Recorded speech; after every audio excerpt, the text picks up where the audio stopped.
In the summer of 1944, as the Red Army bore down on the heart of the German war machine, the Soviet leadership conceived a plan so audacious that it blurred the lines between reality and illusion. It was not a frontline battlefield maneuver, but a ghost army constructed entirely on paper, radio waves, and the nervous trust of enemy intelligence. The operation became one of the most ingenious deception campaigns of the Second World War, the fake German force behind Soviet lines. Today, we peel back the layers of this clandestine ruse and ask, how did the Nazis fall for it? And what does it tell us about the war in the shadows? On August 18, 1944, German intelligence headquarters in Berlin received a message from behind the front lines. A group of German soldiers, thousands of them, were cut off in the forests of Belarus near the Berezino River, trapped by Soviet troops but still fighting. The message claimed they were encircled, wounded, running low on ammunition, and desperately needed relief and supplies. It appeared credible. There was chaos on Army Group Center's front. German units were being destroyed, and a stranded battalion or regiment seemed plausible. But this now infamous message wasn't the birth of a real German escape pocket. Instead, it was the opening gambit of a Soviet masterpiece of deception, later known as Operation Scherhorn, or as the Soviets called it, Operation Berezino. The groundwork was laid deep within Soviet intelligence, specifically the NKVD. The plan was to create the illusion of a cut-off German force under the command of a real German officer, broadcast via radio, request supplies and reinforcements, lure German agents and airdrops, and in the process, bleed German intelligence and material resources behind the lines. The goal was cunning: draw German supplies, radio operators, and agents away from the main front and into a trap. Key to the ruse was the choice of commander for the fake unit, Lieutenant Colonel Heinrich Scherhorn, a real German officer who had been captured by the Soviets near Minsk in July 1944. He was coerced into playing the role of a trapped commander of a force of roughly 2,500 men who, in truth, did not exist. The area of operation was around the swamps near the Berezino River in Belarus. The Germans believed they were supporting an active fighting force behind Soviet lines. The Soviets believed they had found a way to toy with the Germans. From the start, the radio game was developed to lend authenticity. German intelligence had picked up that some German soldiers were missing in the meltdown of Army Group Center, so the idea of a stranded unit made sense. The NKVD team fed German intelligence precisely what they expected to hear. The unit was surrounded. It asked for supplies, food, ammunition, radio sets, medical aid. It described being under heavy fire with mounting wounded. At times it reported success, attacks on Soviet convoys or the destruction of small enemy patrols. At other times it pleaded for postponements of airdrops due to nearby enemy activity. Each message added another layer of credibility. German intelligence, skeptical at first, began to take the bait. They sent supplies, aircraft dropped cargo packs, they parachuted in specialists, radio men, agents. Over the life of the operation, the Germans flew dozens of sorties to the fictitious unit, dropped radio sets, ammunition, uniforms, medicine, and even millions of rubles. Some of the agents and specialists sent in were captured by the Soviets, increasing the yield of the deception. On the surface, this may sound like a sideshow, but beneath the surface lay a far more strategic dimension. The Germans were forced to allocate scarce resources: aircraft, special operations teams, radio operators, supplies, to this phantom force. These were resources urgently needed on the crumbling Eastern Front. The deception tied up manpower, logistics, and intelligence capacity, diverting them from the real fight.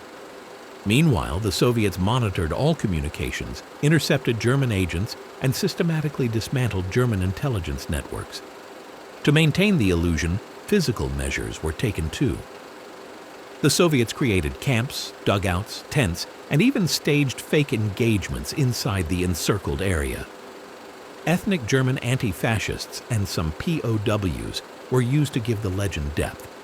Local partisans and NKVD units policed the area to prevent genuine sightings from spoiling the ruse. Access to the site was tightly controlled. Meanwhile, on the German side, elite figures such as Otto Skorzeny, the famed commando leader, were assigned to the so-called rescue operation dubbed Operation Freischütz. They began to believe they were supporting and rescuing the stranded Scherhorn unit. What they did not know was that they were walking straight into a Soviet trap. The deception worked for an astonishing period. From August 1944 until May 1945, almost 9 months.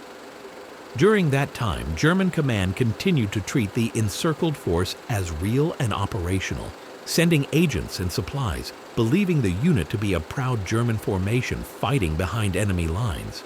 But why, in the face of so much chaos, did the Germans fall for this? There were several reasons. First, desperation. Army Group Center had been shattered by Operation Berezino in the summer of 1944. The massacre of German forces left large gaps and many missing troops.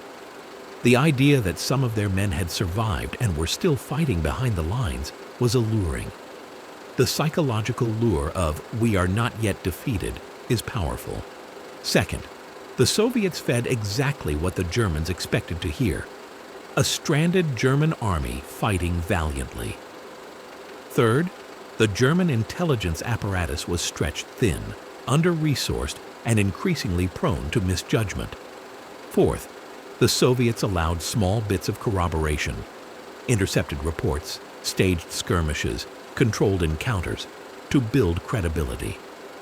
Once the Germans were committed, the cost of admitting the mistake became too high, and the illusion carried itself forward. On the Soviet side, this operation was more than just misdirection.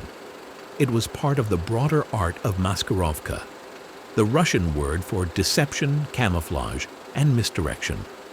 The Soviets had refined the technique over decades, but here it reached an apex: the redirection of enemy effort without firing a shot in open battle. The German sense of duty and the potential prestige of rescuing trapped troops behind Soviet lines proved stronger than skepticism. As the war ground toward its end in spring 1945, the Germans maintained radio contact with the Phantom unit even as the Reich itself collapsed. The last message reportedly came on May 5, 1945. On that day, the German command told Scherhorn's men they could no longer support them. Shortly thereafter, Germany surrendered. The unit ceased to exist not because it surrendered. It had never existed in the first place. What became of Scherhorn himself? After the war, he remained in Soviet captivity until around 1949 or 1950. The legend of his command had ended, but his personal fate remained complex. He later returned to Germany but refused the Knight's Cross he was awarded, revealing the deep moral confusion surrounding his role in the deception. So what are the lessons of this ghost army? First, strategic deception can be as lethal as any gun. By diverting, confusing, and exhausting an enemy, you reshape the battlefield without firing a single conventional shot. Second, in modern war, intelligence, communication, and perception matter deeply. Those who control the narrative can control the outcome. Third, even a desperate enemy facing collapse may cling to hope, and that hope can be weaponized. Fourth, the story reminds us that sometimes the greatest victories are invisible. They happen behind the scenes, in the radio static, the intercepted messages, the lies that lead armies astray. As we reflect on this extraordinary story, you might ask, what might have happened if the Germans had not been so willing to believe? Or what if the Soviets had tried a similar trick earlier? Perhaps large portions of the Eastern Front would have shifted even faster. On the other side, what if the Germans had diverted more resources to chase Phantom units? The point is that war isn't just fought with bullets and bombs. It's fought in the mind. If you imagine a battlefield where the enemy never existed, yet your opponent threw men and machines at that illusion, that is exactly what happened. A ghost army, a deception operation that changed the game. So when we think of the Eastern Front and the collapse of the Wehrmacht, remember, one of the most decisive battles was fought not with tanks, but with lies. Thank you for watching.